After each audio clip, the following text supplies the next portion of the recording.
Good Sunday morning, Northeast Ohio. Are you ready? You got your favorite chair picked out, your drinks, your snacks? Not for the Browns Dolphins. Trump Clinton, the big debate tomorrow night. You know, the late David Brinkley of ABC News was once quoted as saying, when asked for his debate analysis, that candidates don't come to debate, they come to give speeches. And they did. That was in the past. This year, all bets are off as to what will happen tomorrow night, and the candidates are going about their preparations in their own unique ways. As Hillary Clinton goes off the campaign trail in preparation for the first debate, Donald Trump could be found on it, taking jabs at his Monday night co-star. Well, they say she's been practicing for the debate. Some people think she's sleeping. Trump is the first Republican in 20 years not to call upon Ohio Senator Rob Portman to assist him in his presidential debate preps. And while his camp insists he is preparing, he's doing it in his own way. I've seen people prepare so much that they get up there and they get locked jaw. They can't speak. ABC's Matthew Dowd says the goals are simple. For her, poke the bear. Get him to react, either with facial expressions or say something that might be considered outrageous. For him, take what he did in the Republican debates. Look at those hands. Are they small hands? And forget about it. To come across as calm, cool, and collected, and somebody that people could see in the Oval Office as commander-in-chief. In Las Vegas, you can place bets on the color of Trump's tie and Hillary's jacket. Will she say deplorable? Will he call her crooked? They are the moments that ABC's political director, Rick Klein, tells me will likely have life after the debate, which is also important. People may watch the whole debate, but all they may remember are one or two things. Whatever SNL ends up parodying becomes the famous thing. So those moments end up having disproportionate impact, even though there'll be such a large number of people watching every second of it. Well, some are saying the debate may bring in Super Bowl-like numbers. It's not clear if during the debate Donald Trump will continue his push for African-American voters. It's a pitch he brought here to Cuyahoga County this week, but one he made to an audience of mostly white voters.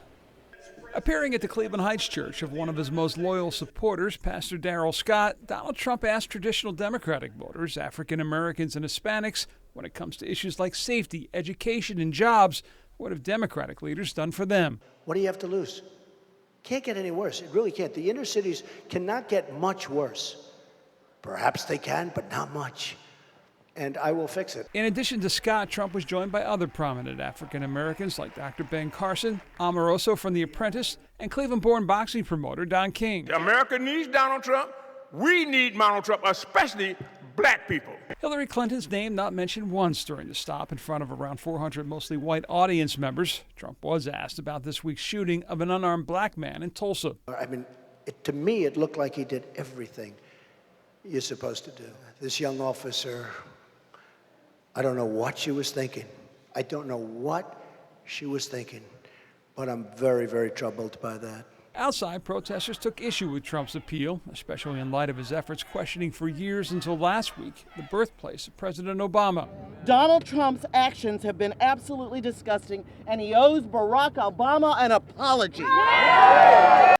Well, the apology never came. So why is Trump focusing on inner city voters at a time when most Republican presidential candidates would be focusing on Ohio's suburbs? Because he believes there is opportunity there. While the new NBC Wall Street Journal poll has Hillary Clinton leading Donald Trump nationally in a four-way contest, 43 to 37%, the results in the state of Ohio remain flipped, with the third poll in a row giving Trump a 5-point Buckeye state lead, 42 to 37. Governor John Kasich, who is not supporting either candidate, sums it up this way. Frankly, part of the problem that the Clinton campaign has is that there's literally no enthusiasm for Hillary Clinton. There just isn't right now. I don't know if it'll change, but that is her challenge. ABC political director Rick Klein tells me that's most evident in the breakdown of the African-American vote that Trump has been going after. He's only at 5%, but she's only at 76%. Remember, Barack Obama was in the mid-90s. She needs to unite the Barack Obama voters back behind her, and they are just not ready to go there. You're seeing them go to her overwhelmingly over Trump, but many of them are attracted to third-party candidates, many of them simply staying home, not enthusiastic. She needs those voters. She does not have them right now. Helping to reach them are Democratic mayors from around the state, touring Ohio by bus. Cleveland Mayor Frank Jackson joining them, but stressing the support of politicians on steps only gets you so far. It's going to be won by somebody, not the mayor of the city of Cleveland, who may influence one or two, but it's going to be won by somebody's neighbor who says, I'm voting for Hillary Clinton. So that's what it is. This is about work, it's about going to the street, it's about on the ground, pressing the flesh. And that's the key, ground game, especially here in Ohio when you consider that early voting starts just 2 weeks from Wednesday. Well, you saw Governor Kasich there, and Kasich was in the news earlier in the week as RNC Chair Reince Priebus fired a shot across the bow of Camp Kasich in an effort to try to get them on the Trump train. In the week before the convention, GOP Chair Reince Priebus was understanding of the decision of Governor John Kasich not to endorse yet his former presidential rival Donald Trump. I'm not going to sit here and act as though this was not a rough primary.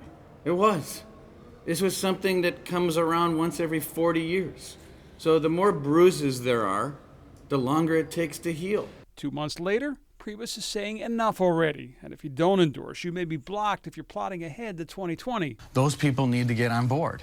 And if they're thinking they're going to run again someday, I think that we're going to evaluate the process of the nomination process, and I don't think it's going to be that easy for them. That would include Kasich and Jeb Bush, who in his cameo as a limo driver at the opening of the Emmys was sporting a Jeb 2016 bumper sticker crossed off to read Jeb 2020.